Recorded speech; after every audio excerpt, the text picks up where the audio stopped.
Good morning, guys. Welcome back to the channel. No, I did not buy a van. That's my grandpa's brother. We're putting U-joints in his drive shaft. But anyways, we're going to look at a trailer back here. But for today, I want to see if I can get my car here. See if we can get it drivable. Not road ready, but drivable. That way we can move it around.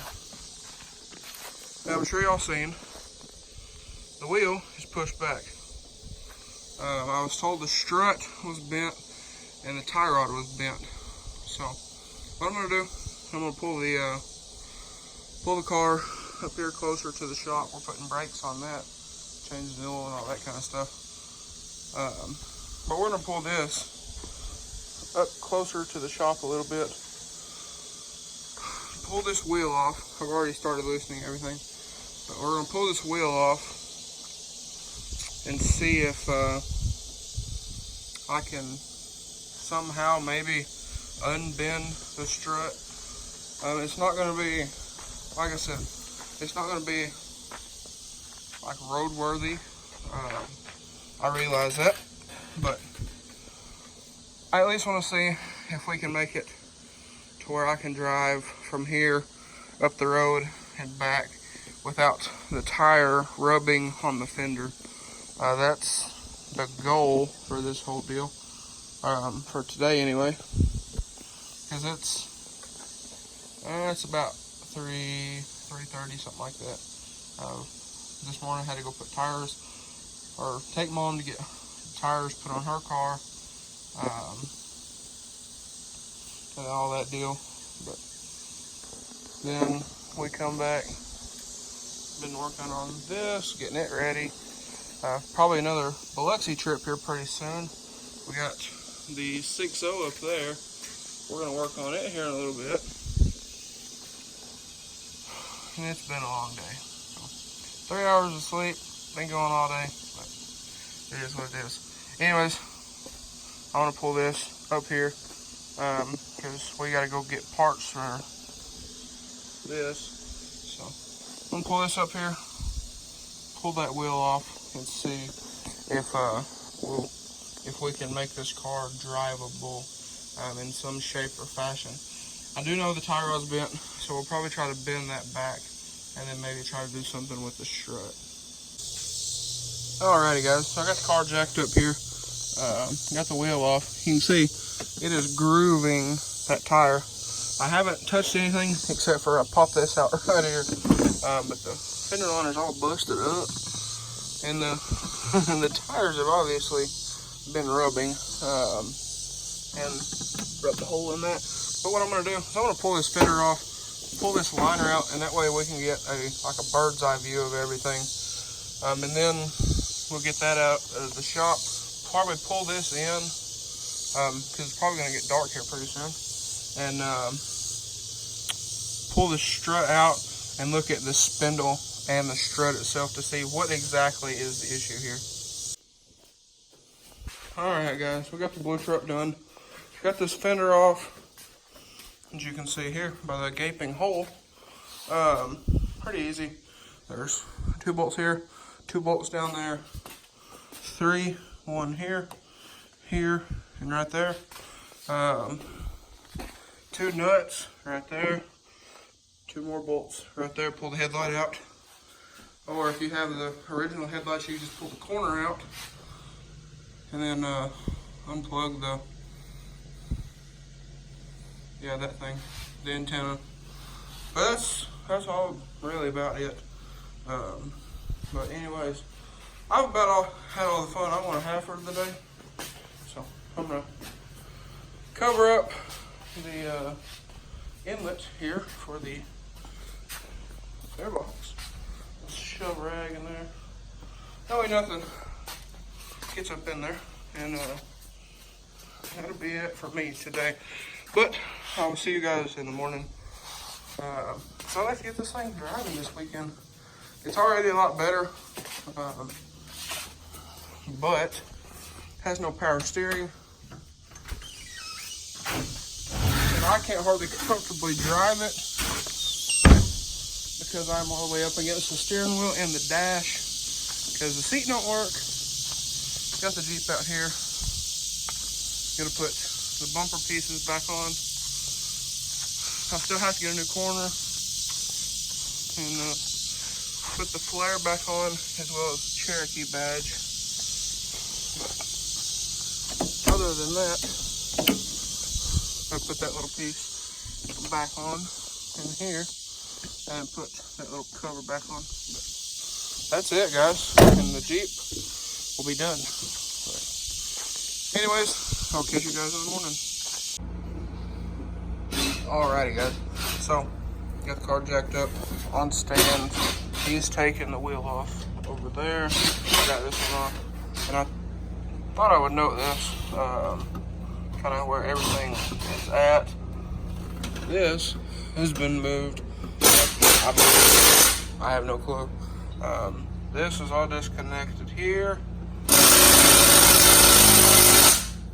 This is turned, so the wheel is relatively straight, and that's where the strut is sitting.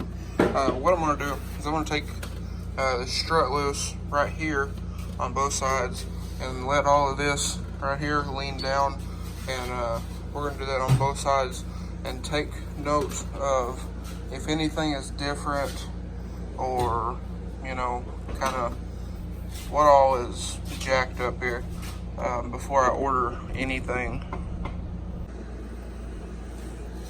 Alrighty, guys, pull the strut off. Always when you're pulling struts off and stuff, and upper control arms, put a jack under the lower. That way it don't just collapse on you because of the spring tension. But that strut isn't bent. I don't look like to me. So we're gonna take some measurements off this lower control arm because I believe the holes on it are slotted. So if they are, we measured. This side is 2 inches further back than the other side. This side from the bumper to here, right here, in the center of the hub, measured 115 and 3/16. The other side measured 117 1/4. So there's a large difference somewhere, and I almost believe it's in that lower control arm because it looks relatively new.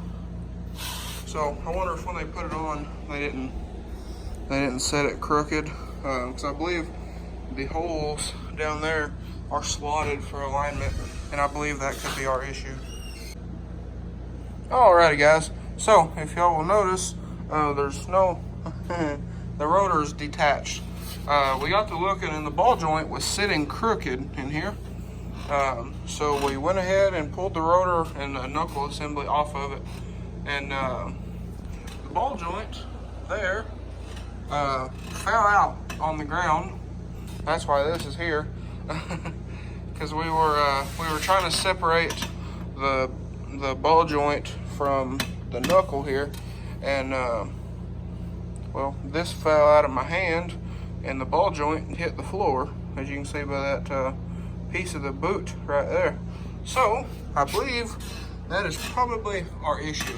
You can take that ball joint there and slip it in there, and it just slips in and out. So I'm going to say that's either not the right ball joint, or this hole here is wallered out to where the factory ball joint size does not work anymore. So what we're going to do, I'm not going to film it, but what we're going to do is we're going to take that ball joint right there, and we're going to take it to Advance Auto, which is who I buy everything from parts wise, because great guys here in Conway. But anyways, what we're going to do is we're going to take that one and have it mic'd, and have a new one mic'd, because it shows on their website that they have some in stock. So we'll get them mic'd and see if there's any size difference in that one there or a new one, and then we could determine if we need to just go ahead and get a new control arm, or if we can just get away with putting a new ball joint in it, because I have a sneaky suspicion that is a wrong ball joint. Because if you look at it, the thing is like brand new. And it feels nice and tight. It's just the boot is busted. And it doesn't fit there. So, pretty easy to pull apart. The ABS sensor there disconnects right there. That is, I believe they were 16s. That holds the caliper bracket onto said knuckle, and then disconnects the tie rod and that ball joint, and then your strut here. Now, like I was showing you, I don't think that's bent. There's a little bit of difference here. You can see the gap right there. It's kind of ovaled. You can see right there, it's almost hitting. And then over here, it's got a pretty good gap. So it might be a little bit, but I don't think it's enough to cause our 2-inch difference here. But anyways, that's what we're gonna do. We're gonna take that one to Advanced Auto, have them mic it, and mic a new one, and see what we got. Now, I guess I'll take my phone with me, of course, and I'll update y'all there. Also, this end here, the sway bar link, is also bent. I don't remember. Yeah, right there. You can see it's bent there, and the shaft is bent also. So we're gonna have to get a new one of those, but that's not no big deal either. Or I might just delete it because race car. But anyways, that's what we're gonna do. We're gonna go in here, get cleaned up, and head down there. Well, guys, as you can see now, it is dark. We went to Advanced Auto, got parts here, got a new tie rod, inner tie rod, and a ball joint here. You can see the brand new ball joint, and then there's the old one. And pulled this boot off, stuck it up in here, and I could push it all the way up flush with my fingers. So that hole on the control arm is all wallered out. So I'm gonna go in here and order a new arm, but I thought I would show y'all the old tie rod. Well, here it is. This is still good, still nice and tight. And here's the inner tie rod. So you can see that is not a happy critter. It's bent right there. It's bent down here, and it's it's just not happy. And the joint is bent. So picked up a new one of those as well.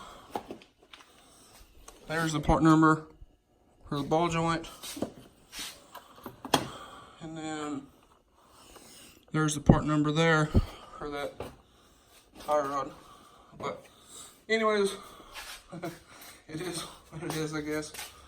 And also, this tire is eat up. But anyway, that'll probably be all for me. I'm gonna go in here, order a new control arm, maybe see if I can find some tube control arms. It's been a long day. It is now, oh, it's about 9:30 at night. It's been a long day, so that's gonna be all for me, guys. If you enjoyed today's video, please leave a like and comment down below. It's another one of those fail videos. But anyways, now we know what we need. So got this car running and driving. This one running. It ain't happy, but it runs. I'm gonna try to figure out its issues next. And then this one we're gonna tear into tomorrow and see if we can figure out what all it needs, other than the obvious, which is a fender, bumper, and tail light. See if there's anything structural, and get started on it, get it going. That Jeep should be gone here pretty quick. That Porsche Jeep will be gone pretty quick.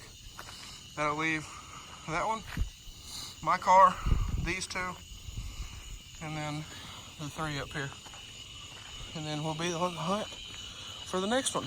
But anyways, guys, I'm gonna go in here, order some parts, and I guess I'll catch y'all on the next one. So thanks for watching, guys. I hope everybody has a wonderful day.